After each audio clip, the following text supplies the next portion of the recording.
वाले हमसे प्रेम रखो।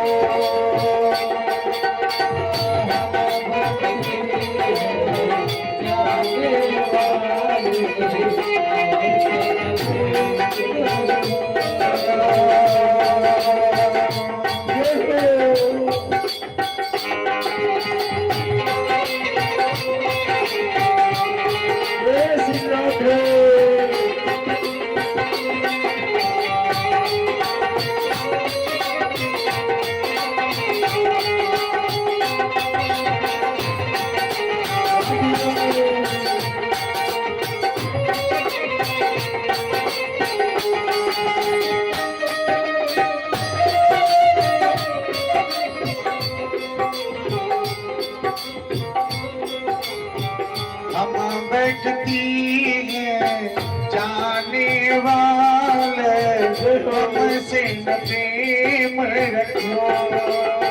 हम बैठती हैं जाने वाले हमसे न प्रेम रखो। हम बैठती हैं जाने वाले हमसे न प्रेम रखो। जाने वाले हमसे न प्रेम रखो।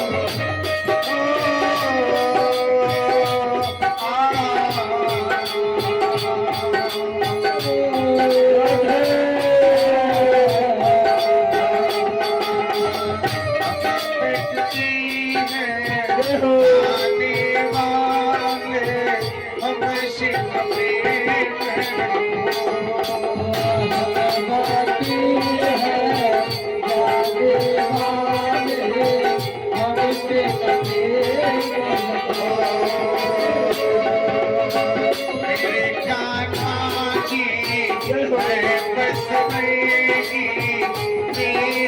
साथ देने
मिलकर बिछड़ना बिछड़ के मिलना मिलना मिलाना रह जाता है।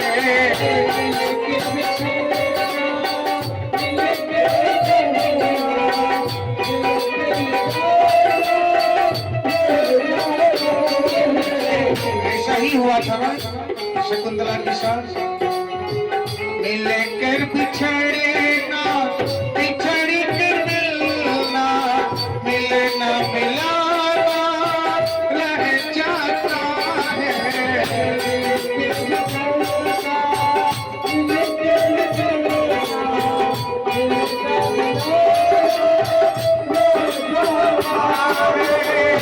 एक बारी काना से सब दिल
जैसे ही राजा ने उस अंगूठी को देखे तो उनको याद आ गया, क्या ये तो मेरी शकुंतले की है, शकुंतली का ही अंगूठी है जो मैंने दिया था।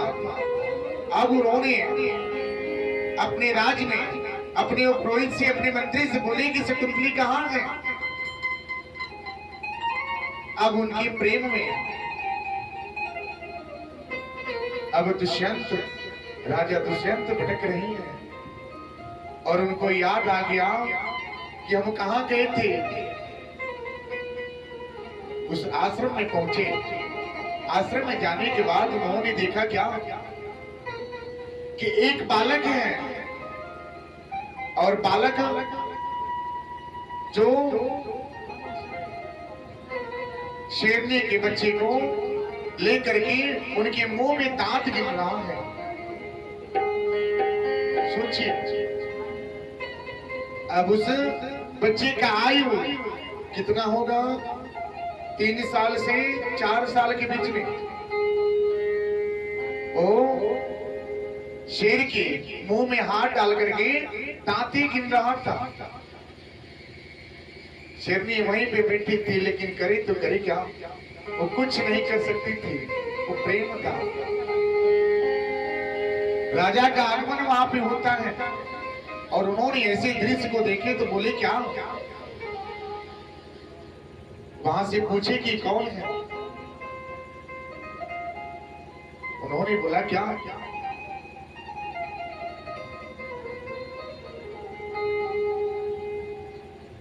ये बालक कौन है? ये बालक का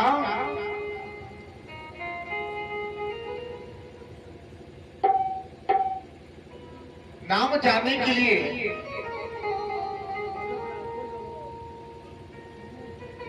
मन में प्रश्न आ रहा था।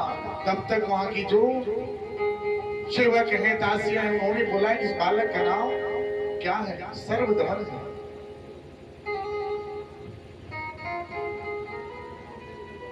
तब तक वहां पे शकुंतली का आगमन होता है। शकुंतला वहां पे प्रवेश हो जाती है। उन्होंने राजा को देखी और उस राजा को देखने के बाद याद तो आ गया, राजा को भी याद आ गया, करे तो करे क्या। अब शकुंतला को अपमान हुआ था, वापस अपने पुत्र के साथ लौट रही थी। तब तक राजा ने बोले क्या, ठहर जाओ, हमें सब कुछ याद आ गया है। ऋषि का आगमन भी होता है। उन्होंने बताया दुर्वासा ऋषि के कारण बस ये सब कुछ भूल गए थे, इनकी दोष नहीं है। अब शकुंतला को राजा दुष्यंत मिल गए और राजा ने शकुंतला को ब्याह करके लेके जा रहे हैं। वही पुत्र जो सर्वदमन था वो भरत के नाम से जाना गया और उसी नाम से ये पूरा भारत पड़ा, जिसका नाम भारत पड़ गया। वही भरत है जो भारत के नाम से जाना जाता है। तो प्रेम क्या है?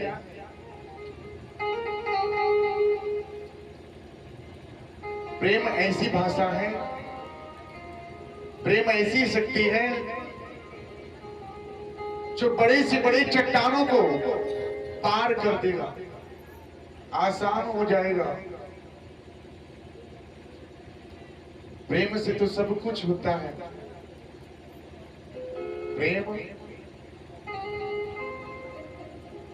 मनुष्य अपने जीवन में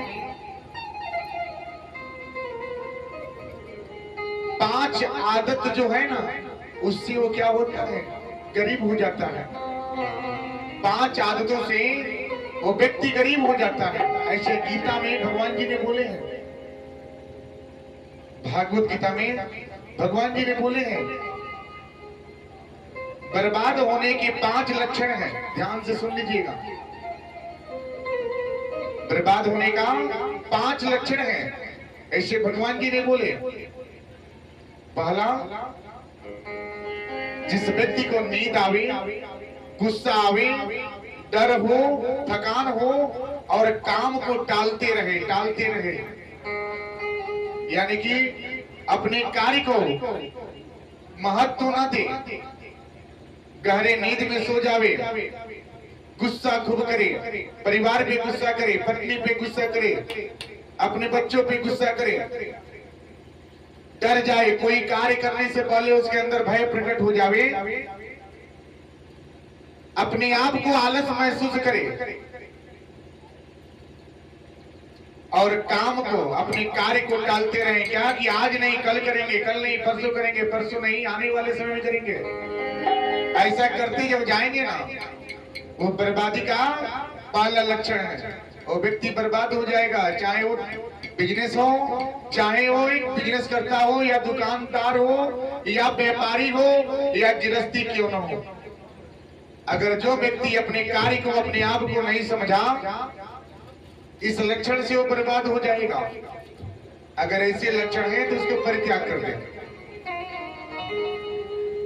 दूसरा लक्षण क्या है, भागवत गीता में भगवान जी ने बोले क्या, केवल पैसों से ही व्यक्ति धनवान नहीं होता है। खूब ज्यादा धन हो जावे तो आप धनवान नहीं है। असली धनवान तो वो होता है जिसके पास अच्छा सोच होता है, अच्छा विचार होता है,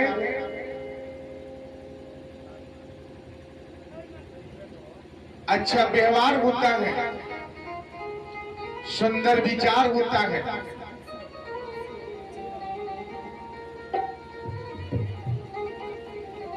धन के होने से धनवान नहीं होते। अहंकार सबसे बड़ा शत्रु होता है।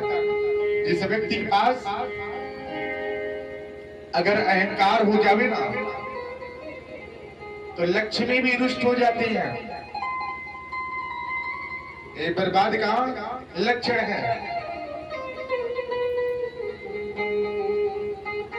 गीता में भगवान जी ने बोला है क्या, तीसरा लक्षण, ध्यान से सुनिएगा, जिसके पास है त्याग देवे। तीसरा लक्षण क्या है, परिस्थितियों में भी कभी हार मत मानिए, अपने आप को कम मत समझिए। कितना हो परिस्थिति खराब हो, कितना हो आपके पास स्थिति डमाडोल हो, अपने आप को क्या करें, कमजोर न समझें। आपकी सोच और विचार अच्छे होना चाहिए, तब आपकी क्या दिन बदलते हैं, समय बदलता है। जब सोच ही नहीं रहेगा, विचारधाराएं ही गलत रहेगा, सोच ही गलत रहेगा, तो व्यक्ति कभी आगे नहीं जा सकता। एक दूसरे के प्रति ईर्ष्या नहीं होना चाहिए। आजकल तो वैसा ही है, यानी कि अगर एक आगे जावे तो दूसरा उसे टांग खींच करके गिराता है। क्या ना ये जाएगा और नहीं आगे बढ़ेगा। तो ऐसा नहीं, जिनकी रही भावना जैसी अप्रभ मुहूर्त करे उन पर जैसी, यानी कि जिनकी जैसी सोच है वैसे ही भगवान जी की कृपा उन पे प्रदान होता है।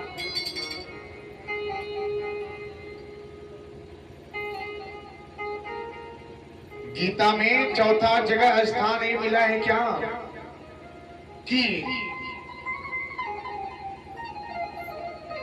ज्यादा खुश होने में या ज्यादा दुखी होने में निर्णय किया हुआ वो क्या होता है, सफल नहीं होता है। या तो खूब खुश हैं या तो खूब दुख हैं, उस परिस्थिति में अगर निर्णय कर लेंगे वो व्यक्ति कभी आगे नहीं जाएगा। वो निर्णय गलत ठहर सकता है, गलत हो सकता है। तो कभी भी निर्णय करें तो क्या सोच समझ करके ठंडे दिमाग से निर्णय करें। अपनी विचार धारणाओं को सोचें, अपने आप को समझें, अपने मन की बात सुनें कि जो मन की बात से जो प्रश्न आएगा, जो उचित और अनुचित की जो प्रश्न बनेगी, जो उत्तर निकलेगा वही सही निर्णय होगा, वही सही निर्णय होगा।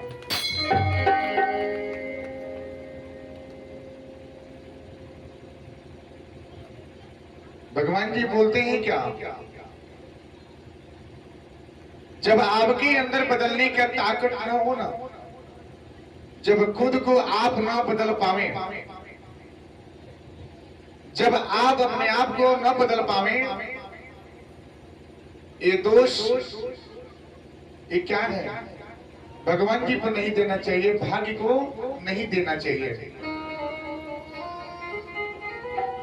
जब आप अपने आप को बदलने का ताकत रखते हैं तो आपका भाग्य भी बदलने का साथ देता है।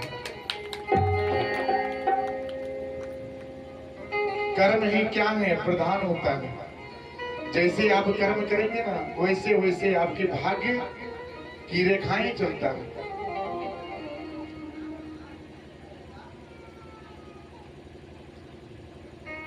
अब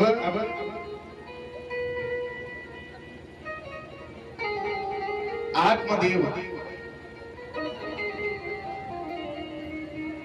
पार्वती जी के पास जब आके नारद जी ने बोले क्या, आत्मविश्वास के साथ बोले क्या, इनसे पूछ लेते हैं कि भगवान जी आपसे कितना प्रेम करते हैं। उन्होंने बोला कि बहुत प्रेम करते हैं। जब इतना प्रेम करते हैं तो क्या आपको अमर कथा के बारे में बताए क्या? अभी तो शुरू नहीं हुए, अमर कथा तो अब शुरू हो रहा है।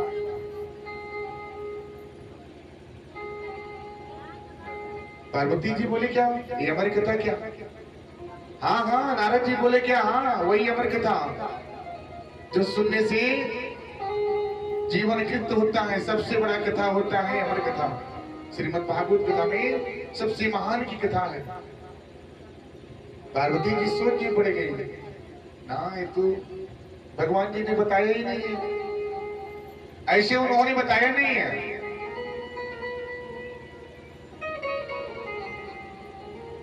जब बताए नहीं है तो कैसे जाने? अब नारद जी ने इन लोगों में क्या किए, विवाद उत्पन्न कर दिए। देखिए, जब पति पत्नी का रिश्ता, जब प्रेम का होना, जब विश्वास के रिश्ते बन जाते हैं, विश्वास तब टूटता है जब तीसरे का वहां पे प्रवेश होता है। जब आप दूसरे की सुनेंगे तब आप अपने कब सुनेंगे? घर टूटता है दूसरे की बातों से, घर बिखरता है दूसरे की बातों से, अपने छूटते हैं दूसरे की बातों से।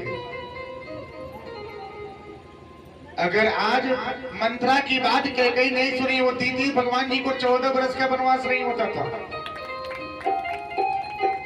सोचिए, अगर मंत्रा की बात अगर कहीं नहीं सुनी होती थी तो उनके घर में फुटबट नहीं होता था, भगवान राम जी को 14 वर्ष का वनवास नहीं होता था।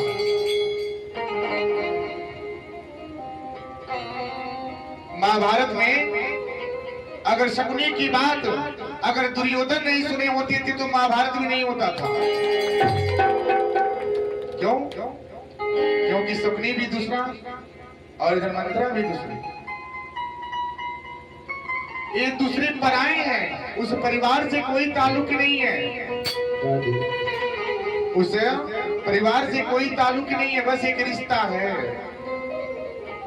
अपने टूटते हैं कब? जब दूसरे की बात आप सुनते हैं तब। अपने बिखरते हैं कब? जब आप दूसरे की बात सुनते हैं तब। तो आप दूसरे की बात न सुने, अपने मन की तान सुने। अपनी मुरली की तान सुना दे कन्हैया कन्हैया कन्हैया।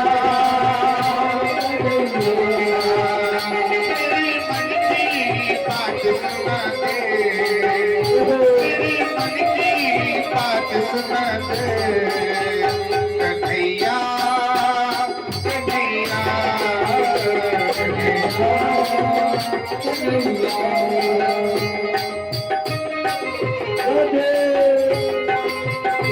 ताली को बजाए, सब ताली बजाए।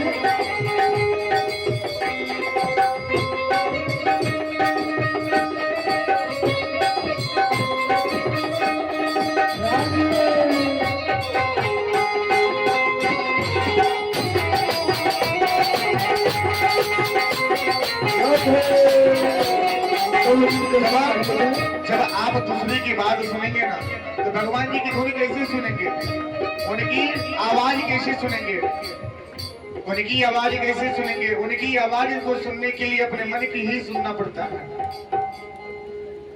जब दुख होता है तो भगवान जी को बोलते हैं, सुख होता है तो भूल जाते हैं। तो समझिए जब आपके घर भी अगर कोई संकट पड़े ना, जब आपस की बात हो तो उसका निर्णय तुरंत नहीं करना चाहिए, छोड़ दीजिए। उसका निर्णय कुछ घंटे कुछ दिन के बाद कीजिए, वो निर्णय निकल जाएगा। लेकिन जज्बात में किया हुआ निर्णय वो परिवार बिगाड़ देता है, परिवार तोड़ देता है। चाहे वो भाई भाई का प्रेम हो, वो चाहे नगर का प्रेम हो, चाहे पड़ोस का आपस के रिश्ते हो, एक भाई बंटवारे के रिश्ते हो। अपने मन की सुनिए, जब अपने मन की सुनेंगे तो प्रेम हमेशा बना रहेगा। पार्वती जी ने नारद जी की बात तो सुन ली है। देखिए नारद जी भी वहां पे प्रवेश हो रहे हैं। नारद जी की बात पार्वती जी ने सुन ली है। सुनने के बाद बोले कि आज आते हैं तो उनको हम क्या करेंगे, आज ठीक से बताएंगे। पूछते हैं उनसे कि आज सब कुछ बताए लेकिन आपने अमर कथा के बारे में क्यों नहीं बताया। भगवान जी से ऐसे प्रश्न उन्होंने करने के लिए सोच लिए। भगवान जी आते हैं, पार्वती जी बैठी हैं, पूरे बाल बिखरे हैं, गुस्सा परम सीमा पे जा रहा है।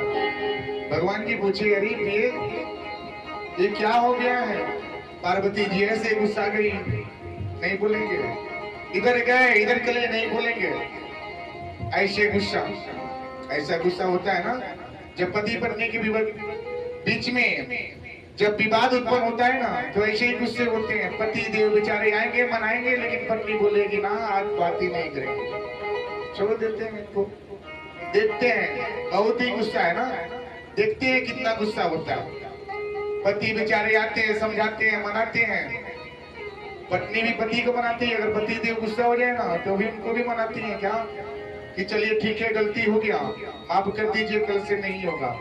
पति बोलता है क्या नाना ये रोज रोज का क्या है, ये आपकी बात है, लेकिन आज नहीं करेंगे। अब इन्होंने ऐसी ऐसी बातें बोल करके पार्वती जी के सामने पेश हुए। पार्वती जी ऐसे देखती थी, ऐसे देखती थी। भगवान जी इनके पीछे लगे रहते, तो मनाए कैसे। आप लोग भी गुस्सा होता है ना, गुस्सा होता है तो क्या ऐसा ही होता है, बोलिए कैसा होता है। एक दूसरे को समझते हैं ना, बात को एक दूसरे को समझना चाहिए, एक दूसरे को मानना चाहिए। प्रेम तभी है जब एक दूसरे से निर्णय करना चाहिए, एक दूसरे को समझे। क्योंकि पति पत्नी का रिश्ता क्या है, ये बन के आता है, ये बन के नहीं, ये भगवान जी इसे बना के भेजते हैं कि आपको इस नगर में जाना है और आपको इस नगर में जाना है। तो उसका महत्व, उसका कदर जानिए। बहुत ही भाग्य से पत्नी और पति का रिश्ता होता है। ये देव आशीर्वाद है कि पति और पत्नी का रिश्ता बनता है।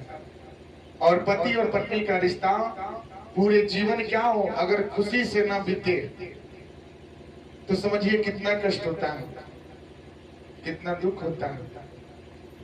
तो ऐसे दुख को जाहिर न करें, समझें, आपस में समझें, मेल करें, आपस में विचारधाराएं रखें। गुस्सा हुए लेकिन समझ के हुए। ये हाथ उठाना, झगड़े करना, विवाद करना, जिस घर पे अगर स्त्री के ऊपर कोई पुरुष हाथ उठावे ना, वो समझ जाइए उस घर की लक्ष्मी रुष्ट हो जाती है। कभी भी धन बरकत नहीं होता, आया हुआ धन भी जाता है, क्योंकि लक्ष्मी स्वरूप स्त्री होती है। स्त्री का कदर करना, सम्मान करना, ये आपका परम कर्तव्य होता है। देखिए, पत्नी और धर्मपत्नी, इसमें दो फर्क है। धर्मपत्नी और पत्नी। धर्मपत्नी क्या है? जो पति के विचारों को समझे, जो धर्म के मार्ग पे रहे, धर्म की विचारों को समझे, मर्यादा में रहे, वो है धर्मपत्नी। और पत्नी कौन? जो मर्यादा को लांगे, जो तोड़ दे, जो पति की विचारधाराओं को न समझे, बस उलझन पे उलझन पड़ता रहे, विवाद पे विवाद होता रहे। तो पत्नी नहीं, सब लोग धर्मपत्नी बनने का प्रयास करें।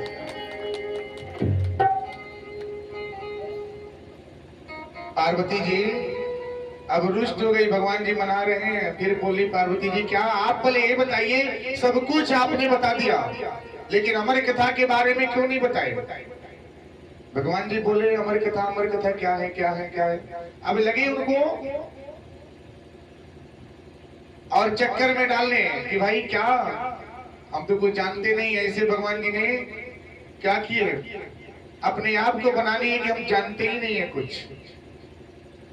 पार्वती जी बोले, ज्यादा भोले मत बनिए, बताइए अमर कथा क्या है।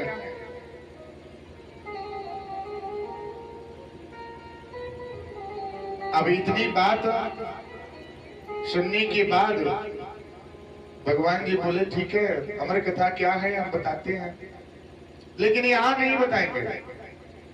अब उसके लिए तो जगह होना चाहिए। अमर कथा कोई साधारण कथा नहीं है, ये बहुत बड़ी कथा है।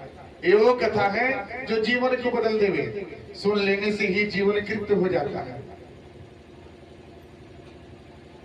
अब पार्वती जी से बोले, क्या यहाँ पे नहीं, एकांत जगह हो, जहाँ शांत जगह हो, वहां पे किसी का नजर तक न पड़े। भगवान जी बोले कि वहीं पे बताएंगे कि अमर कथा क्या है। अब लेकर के पार्वती जी को लेके जा रहे हैं। चलते गए, लेके जाने के बाद एक घने जंगल में एक बड़ वृक्ष का स्थान आता है। उस जगह की सफाई होती है, चारों तरफ सफाई होता है। क्यों? क्योंकि वहां पे एक चींटी तक नजर ना आवे। ये अमर कथा जो सुन ले उसका जीवन क्या हो, बदल जाता है। भगवान जी कि जब तक हुंकारी चलेगा तब तक ये कथा चलेगी। अमर कथा सुनना है तो बंद नहीं होना है। आज की कथा जो सुनेगा वो कभी नहीं सोएगा, सोना नहीं है, ध्यान से सुनिएगा। कथा सोकर नहीं सुना जाता है। आज महत्वपूर्ण कथा है।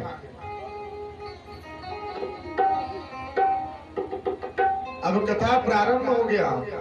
करने से पहले इन्होंने बोले कि जो हुंकारी कोई बंद नहीं होना चाहिए, हुंकारी बंद तो कथा बंद हो जाएगा, कथा अधूरा रह जाएगा।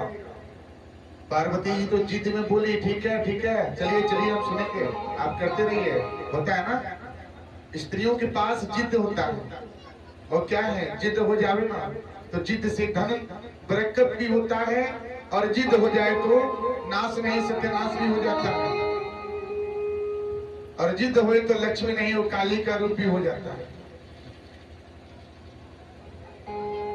पार्वती जी भी ऐसा ही हो गया उग्र। अब बोली, क्या नहीं, मुझे सुनना है तो सुनना है, आप चाहे कुछ भी करें, हमें अमर कथा सुनाएं। भगवान जी अब सुनाने की निर्णय रख दिए। अब कुछ प्रस्ताव भी रख दिए। रखने के बाद पार्वती जी ने उससे बोल दिया, हाँ ठीक है, सुनेंगे, हाँ बोलेंगे। भगवान जी ने कथा प्रारंभ। एक दिन की बात है, पार्वती जी सो गई। जैसे आप लोग कथा सुनते हैं ना, ऐसे सो जाते हैं। ऐसा लगता है कि जीवन का सबसे बड़ा आनंद है।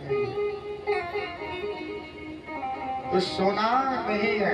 आज अगर नींद आए ना तो एकदम बैठ करके सुनना है कथा, एकदम अपने आप को आज क्या करें, साबित करें कि आज हम हैं।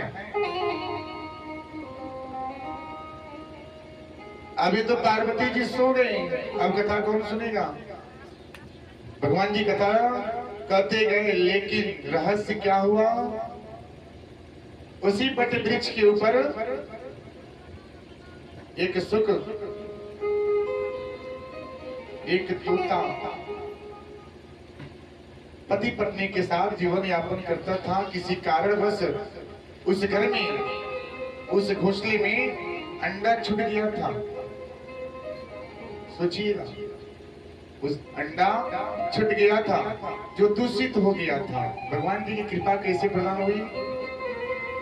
अब जब पार्वती जी सो रही हैं, अब उस अंडे से क्या हुआ? जीव उत्पन्न हो गया। अब जीव उत्पन्न हो जाता है, अंडा टूट जाता है और उसमें से ये क्या है? कोलाहल की आवाज आता है। कैसी आवाज आता है? अब इतनी मीठी आवाज से अब शांति भाव से बैठ करके कथा तो प्रारंभ हो गया था। भगवान जी कैसे बंद करे भाई? कथा तो हमारी कथा है, बंद नहीं होगा। अब अंडे का सेवन कितने लोग करते हैं बताइए? अंडे का सेवन करने वाले कितने लोग हैं? कितने लोग हैं? हाथ उठाइए जो अंडे का सेवन करते हैं। कोई नहीं, अंडे का सेवन कोई नहीं करता। बहुत अच्छी बात है। जो अंडे का सेवन करता है ना, उसको परित्याग कर दे, क्योंकि अंडे में ही जीव उत्पन्न होता है। सबसे पहला सृजन अंडे से ही प्रारंभ है। देखिए श्रीमद् भागवत कथा में अंडे से ही जीव हुआ है, और जीव क्या हो रहा है, कहाँ जा रहा है और कहाँ से कहाँ पहुंच गया है, यही तो रहस्य है। अब अंडे का सेवन करने वाले व्यक्ति से है कि अंडा खाना छोड़ दे। एक अंडा अगर सेवन करेंगे ना तो सोचिए कितने जीव हत्या कर लेंगे, कितने जीव की दोष लगेगा। अब उस अंडे से जीव उत्पन्न हो गया। जब जीव उत्पन्न हो जाता है, अब बैठ करके भगवान जी एकदम लीन होकर के कथा प्रारंभ कर रहे हैं। उनको क्या पता कि यहाँ पे जीव भी बैठ कर कथा सुन रहा है। अब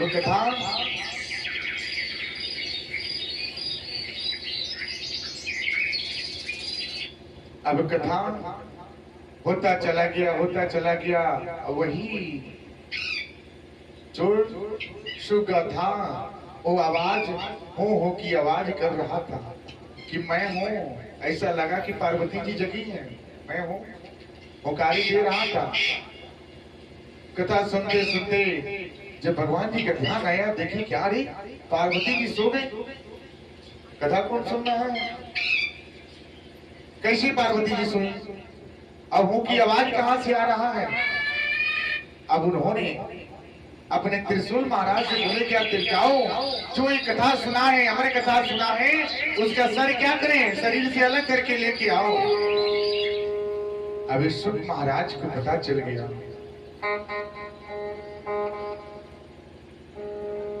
अभी भागते भागते अब भगवान जी का त्रिशूल छूट गया है।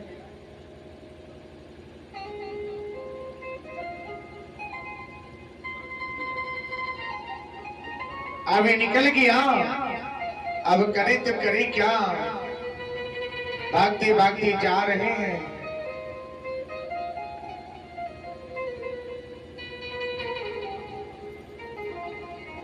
अब त्रिशूल महाराज पीछे पीछे पीछे भक्ति कहीं जगह नहीं मिला। और सुख महाराज जाए तो जाए कहां?